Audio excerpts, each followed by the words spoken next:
कंपनियों के सीएसआर के तहत आर्थिक सहयोग से विश्व स्तर का कौशल विकास केंद्र नोएडा में स्थापित कर रहा है, जिससे सहकारी समिति के सदस्यों को अपनी आजीविका के नए तरीके सीखने का अवसर मिलेगा। सहकारी क्षेत्र के लिए देश का पहला ई-कॉमर्स प्लेटफॉर्म शुरू किया जा रहा है, जिससे सहकारी समितियों को ऑनलाइन बाजार के साथ साथ अब पोर्टल पर अपना व्यवसाय चलाने के लिए जरूरी प्रशिक्षण एवं ब्रांडिंग, पैकेजिंग और लॉजिस्टिक का सपोर्ट निःशुल्क उपलब्ध कराया जाएगा। NCUI देश के सहकारी बंधुओं को प्रशिक्षित करने के लिए cooperative extension and advisory services नाम का ऑनलाइन पोर्टल भी शुरू करने जा रहा है। आइए हम सभी सहकार बंधु मिलकर भारत सरकार के सहकार से समृद्धि के संकल्प को साकार करने हेतु सहकारिता मंत्रालय और भारतीय राष्ट्रीय सहकारी संघ के नए उपक्रमों को सफल बनाने में अपनी भागीदारी निभाएं। ये थी सहकारिता की नई विकास यात्रा को दर्शाती लघु फिल्म। देवी और सज्जनों, इस नवनिर्मित भव्य प्लेनरी हॉल में मौजूद सहकारिता परिवार के हजारों लोगों के अलावा डिजिटल माध्यम द्वारा आज के इस अभूतपूर्व कार्यक्रम से जुड़े करोड़ों सहकारिता साथी माननीय प्रधानमंत्री जी के दिव्य उद्बोधन के लिए उत्सुक हैं, आह्लादित हैं, बेसब्री से प्रतीक्षारत हैं। आपसे करबद्ध आग्रह महोदय, अपने संबोधन से हमें अनुग्रहित करें, अपने आशीर्वचनों से हमारा मार्गदर्शन करें माननीय प्रधानमंत्री श्री नरेंद्र मोदी जी।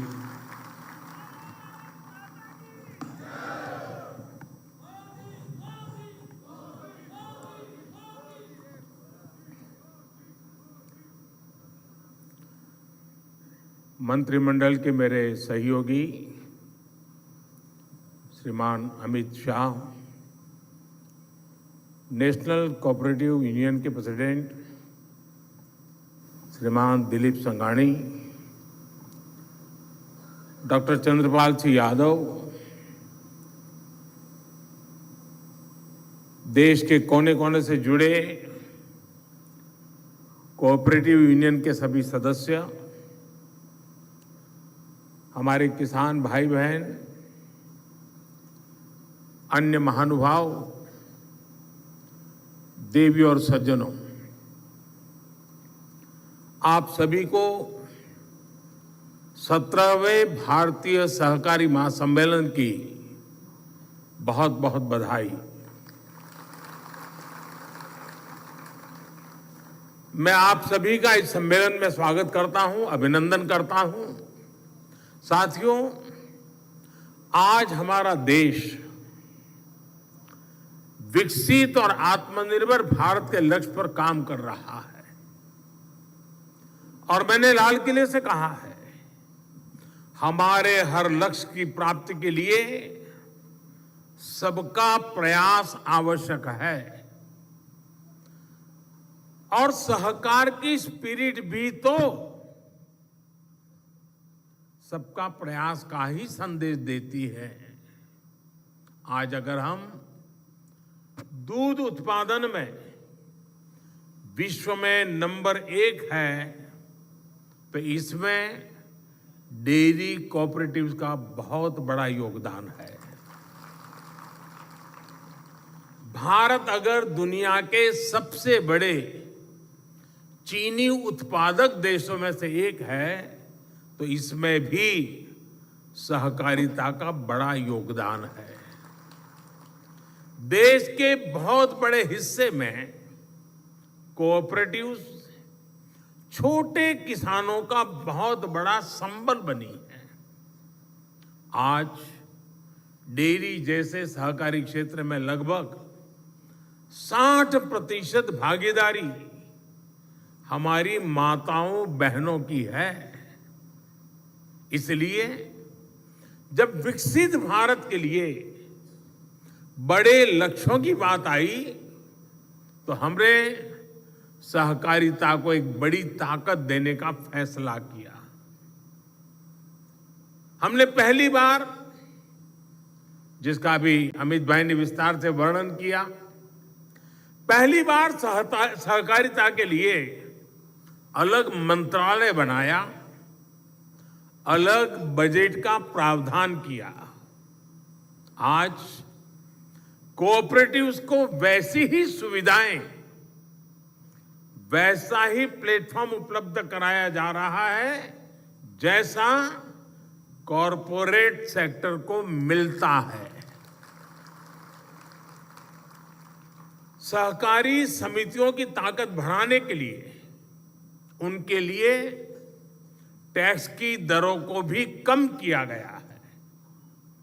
सहकारिता क्षेत्र से जुड़े जो मुद्दे वर्षों से लंबित थे, उन्हें तेज गति से सुलझाया जा रहा है। हमारी सरकार ने सहकारी बैंकों को भी मजबूती दी है। सहकारी बैंकों को नई ब्रांच खोलनी हो, लोगों के घर पहुंचकर बैंकिंग सेवा देनी हो, इसके लिए नियमों को आसान बनाया गया है। साथियों, इस कार्यक्रम से इतनी बड़ी संख्या में हमारे किसान भाई बहन जुड़े हैं। बीते 9 वर्षों में जो नीतियां बदली हैं, निर्णय लिए गए हैं, उनसे क्या बदलाव आया है, ये आप अनुभव कर रहे हैं। आप याद कीजिए, 2014 से पहले अक्सर किसानों की मांग क्या होती थी? किसान कहते थे कि उन्हें सरकार की मदद बहुत कम मिलती है, और जो थोड़ी सी मदद भी मिलती थी वो बिचौलियों के खाते में जाती थी। सरकारी योजनाओं के लाभ से देश के छोटे और मझले किसान वंचित ही रहते थे। पिछले 9 वर्षों में ये स्थिति बिल्कुल बदल गई है। आज देखिए, करोड़ों छोटे किसानों को पीएम किसान सम्मान निधि मिल रही है, और कोई बिचौलिया नहीं, कोई फर्जी लाभार्थी नहीं। बीते 4 वर्षों में इस योजना के तहत 2.5 लाख करोड़ रुपए, आप सब सहकारी क्षेत्र का नेतृत्व करने वाले लोग हैं, मैं आशा करूंगा कि इन आंकड़ों पर आप गौर करेंगे।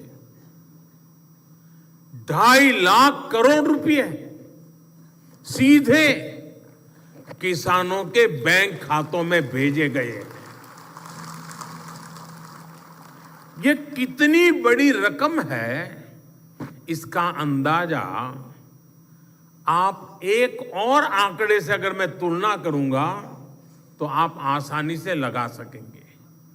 2014 से पहले के 5 वर्षों के कुल कृषि बजट ही मिला दें, 5 साल का एग्रीकल्चर बजट, तो वो 90,000 करोड़ रुपए से कम था। 90,000 से कम, यानी तब पूरे देश के कृषि व्यवस्था पर जितना खर्च तब हुआ, उसका लगभग 3 गुना हम सिर्फ एक स्कीम यानी पीएम किसान सम्मान निधि पर खर्च कर चुके हैं। साथियों, दुनिया में निरंतर महंगी होती खादों, केमिकल्स का बोझ किसानों पर ना पड़े, इसकी भी गारंटी, और ये मोदी की गारंटी है, केंद्र की भाजपा सरकार ने आपको दी है। आज किसान को यूरिया बैग, एक बैग का करीब करीब 270 रुपये से भी कम कीमत पर यूरिया की बैग मिल रही है। यही बैग बांग्लादेश में 720 रुपये में, पाकिस्तान में 800 रुपये में, चीन में 2100 रुपये में, और भाइयों बहनों, अमेरिका जैसे विकसित देश में इतना ही यूरिया 3,000 रुपये से अधिक में किसानों को मिल रहा है। मुझे नहीं लगता है कि आपके गले बात उतर रही है।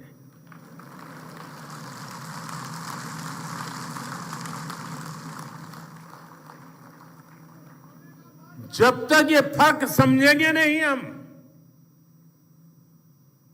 आखिरकार गारंटी क्या होती है, किसान के जीवन को बदलने के लिए कितना महाभगीरथ प्रयास जरूरी है, इसमें दर्शन होते हैं। कुल मिलाकर अगर देखें तो बीते 9 वर्षों में सिर्फ फर्टिलाइजर सब्सिडी पर, सिर्फ सब्सिडी फर्टिलाइजर की मैं बात कर रहा हूं, भाजपा सरकार ने 10 लाख करोड़ से अधिक रुपए खर्च किए हैं। इससे बड़ी गारंटी क्या होती है भाई? साथियों, किसानों को उनकी फसल की उचित कीमत मिले, इसे लेकर हमारी सरकार शुरू से बहुत गंभीर रही है।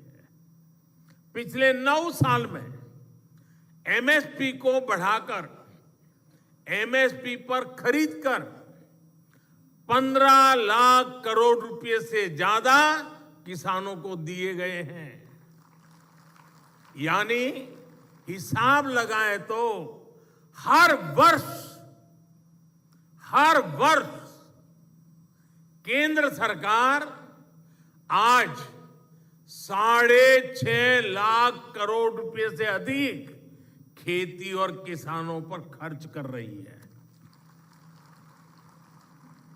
जिसका मतलब है कि प्रति वर्ष हर किसान तक सरकार औसतन 50,000 रुपये किसी न किसी रूप में उसे